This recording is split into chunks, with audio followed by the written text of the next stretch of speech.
और 22 सितंबर सोमवार जब नवरात्र का पहला दिन है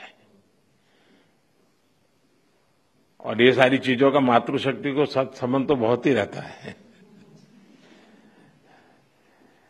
और इसलिए नवरात्रि के इस प्रथम दिवस पर जीएसटी का जो एक रिफॉर्म वर्जन है, नेक्स्ट जनरेशन रिफॉर्म किया हुआ, वो लागू हो जाएगा।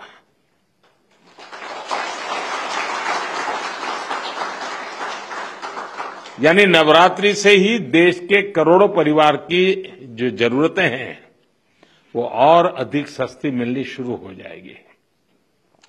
इस बार धनतेरस की रौनक भी और ज्यादा रहेगी क्योंकि दर्जनों चीजों पर टैक्स अब बहुत ही कम हो गया है। साथियों, 8 वर्ष पहले जब जीएसटी लागू हुआ तो कई दशकों का सपना साकार हुआ था। तो ये चर्चा कोई मोदी प्रधानमंत्री बना उसके बाद नहीं हुई, उसके पहले भी हो रही थी। काम नहीं होता था, चर्चा होती थी। ये आजाद भारत के सबसे बड़े आर्थिक सुधारों में से एक था। तब देश को अनेकों तरह के टैक्स के जाल से मुक्ति दिलाने का एक बहुत बड़ा काम हुआ था। अब 21वीं सदी में आगे बढ़ते भारत में जीएसटी में भी नेक्स्ट जनरेशन रिफॉर्म की आवश्यकता थी और उसको किया गया है।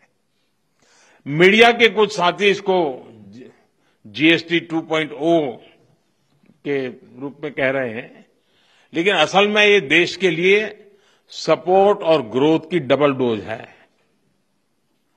डबल डोज यानी एक तरफ देश के सामान्य परिवार की बचत और दूसरी तरफ देश की अर्थव्यवस्था को नई मजबूती।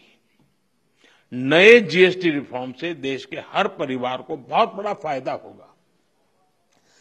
गरीब, न्यू मिडिल क्लास, किसान, महिलाएं, स्टूडेंट्स, नौजवान, सभी को जीएसटी टैक्स कम करने से जबरदस्त फायदा होने वाला है।